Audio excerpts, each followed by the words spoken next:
Hello बच्चों, let's see the following question. The limiting value of static friction between two contact surfaces is.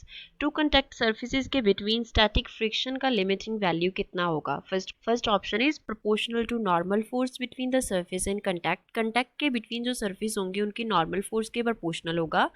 Independent of apparent area of contact, area of contact के independent होगा. Depends on the microscopic area of contact, microscopic area of contact पे depend करेगा. All of these या फिर ये सारे options क्या हैं? करेक्ट ऑप्शंस हैं. First of all we will talk about the key concept of the question कि इस क्वेश्चन में यूज की कॉन्सेप्ट क्या है.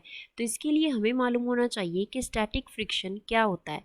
स्टैटिक फ्रिक्शन क्या होता है? अब मान लो टू बॉडीज कांटेक्ट में है. एक तो ये बॉडी है, इसको बॉडी ए मान लेते हैं. इसके ऊपर एक बॉडी रखा हुआ है, बॉडी बी.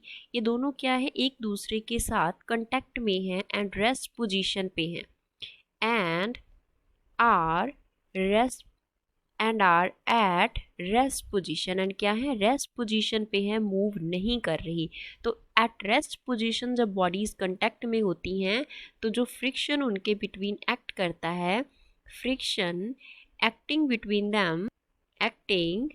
बिटवीन दैम उनके बिटवीन जो फ्रिक्शन एक्ट करता है उसे हम बोलते हैं स्टैटिक फ्रिक्शन. अब मान लो यहाँ पे एक सरफेस है और इसके ऊपर एक ब्लॉक रखा हुआ है ए.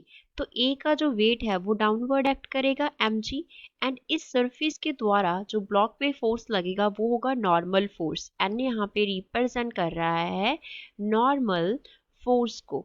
फ्रिक्शन का जो वैल्यू है, फ्रिक्शन को सपोज एफ से डिनोट कर रहे हैं तो उसका वैल्यू होता है mu into N.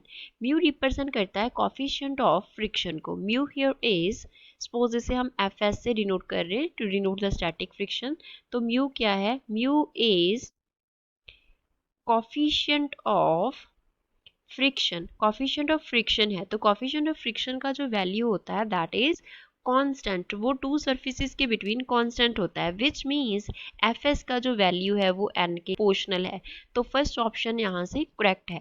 Second option कह रहा है independent of apparent area of contact. अब मान लो यहाँ पे ये ब्लॉक है बी एंड इसके ऊपर यहाँ पे एक ब्लॉक रखा है हमने ए. अब जो एरिया ऑफ कंटैक्ट है यहाँ पे, ये पॉइंट क्या है? एरिया ऑफ कांटेक्ट है. तो एरिया ऑफ कांटेक्ट अब क्या है? स्मॉल है. एक पोजीशन हम कंसिडर करते हैं, यहाँ पे हमने ब्लॉक बी रखा, इसके ऊपर रखा हुआ है ब्लॉक ए. अब ए एंड बी का अगर एरिया ऑफ कांटेक्ट देखें तो बहुत बड़ा है. इस बार जो एरिया ऑफ कांटेक्ट है, एरिया ऑफ कांटेक्ट है वो क्या है? ग्रेटर है. बट दोनों ही पोजीशंस में, यहाँ पे भी ए एंड बी के बिटवीन और यहाँ पे भी ए एंड बी के बिटवीन जो वैल्यू होता है स्टैटिक फ्रिक्शन का, वैल्यू ऑफ स्टैटिक फ्रिक्शन वो क्या होता है? इक्वल होता है. वो डिपेंड करता है कौन से एरियाज कांटेक्ट में है. ए का एरिया कैसा है, बी का सरफेस कैसा है, उस चीज पे value of static friction depend करती है. कितना एरिया कांटेक्ट में है इस पे डिपेंड नहीं करता. तो सेकंड ऑप्शन करेक्ट है that it is independent of apparent area of contact. अब थर्ड में बोल रहे हैं माइक्रोस्कोपिक एरिया ऑफ कांटेक्ट पे डिपेंड करती है. अब माइक्रोस्कोपिक एरिया पे कैसे डिपेंड करती है? मान लो ए का सरफेस है जो वो रफ है एंड बी का जो सरफेस है that is also a rough surface. तो इस केस में जो स्टैटिक फ्रिक्शन होगा वो क्या होगा? मोर होगा. स्टैटिक फ्रिक्शन जो होगा वो क्या होगा? मोर होगा. लिमिटिंग वैल्यू जब हम बोलते हैं स्टैटिक फ्रिक्शन का, लिमिटिंग वैल्यू बोलते हैं तब बॉडीज क्या करती हैं? स्लाइड करना शुरू करती हैं. बॉडीज स्लाइड करना क्या करती हैं? स्टार्ट करती हैं. जब बॉडी स्लाइड करना स्टार्ट करती हैं तब जो स्टैटिक फ्रिक्शन का वैल्यू होता है that is limiting value of the static friction. तो अब स्टैटिक फ्रिक्शन का वैल्यू क्या है? ज़्यादा है.